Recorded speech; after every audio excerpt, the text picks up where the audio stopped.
The Noodle Posse.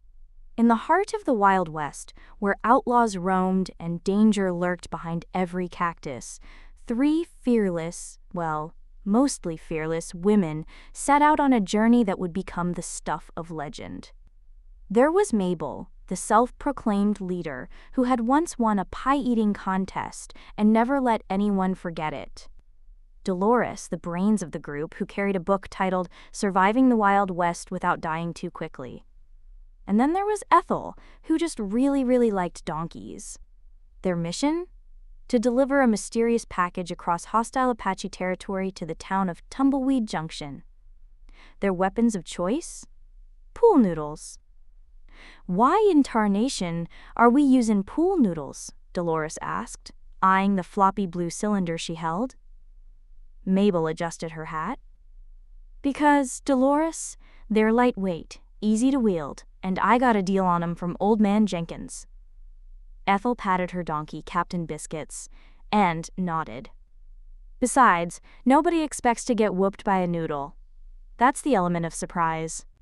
And so, astride their donkeys, Mabel's named Boots, Dolores's named Professor Huffington, and Ethel's beloved Captain Biscuits, they trotted into the desert, pool noodles strapped to their backs.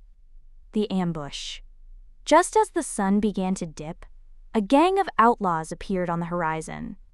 Their leader, a grimy fella named One-Toothed Tommy for obvious reasons, smirked and spun his pistol. Well, what do we have here? 3 ladies all alone in the wild?" Mabel sat tall in her saddle. "We ain't alone. We got our donkeys." "And we got these," Dolores added, whipping out her green pool noodle. The outlaws blinked. "Is that a pool noodle?" One-Toothed Tommy asked. "Dang right it is," Ethel said. "And we know how to use 'em."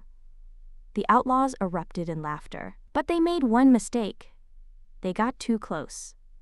With the element of surprise, Mabel struck first, thwacking an outlaw square in the face.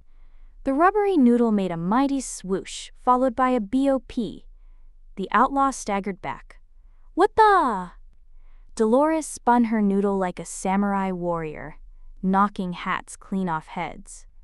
Ethel, meanwhile, had jumped off Captain Biscuits and was furiously whapping 2 outlaws at once, screaming, "Hi-yah! Noodle power!" The donkeys, sensing the chaos, also got in on the action. Professor Huffington started kicking wildly. Boots galloped in a circle for no reason, and Captain Biscuits, bless his heart, just chewed on one of the outlaws' boots. Within minutes, the outlaws, thoroughly humiliated, fled into the night, vowing never to speak of the great pool noodle beating again. The victory. Panting, Mabel dusted off her hat. "Well, that went well." Dolores looked at her bent noodle. "I think I broke mine." Ethel hugged Captain Biscuits. "You were amazing, buddy." They rode into Tumbleweed Junction victorious.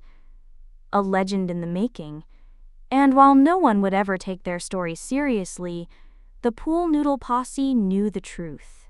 The Wild West would never be the same.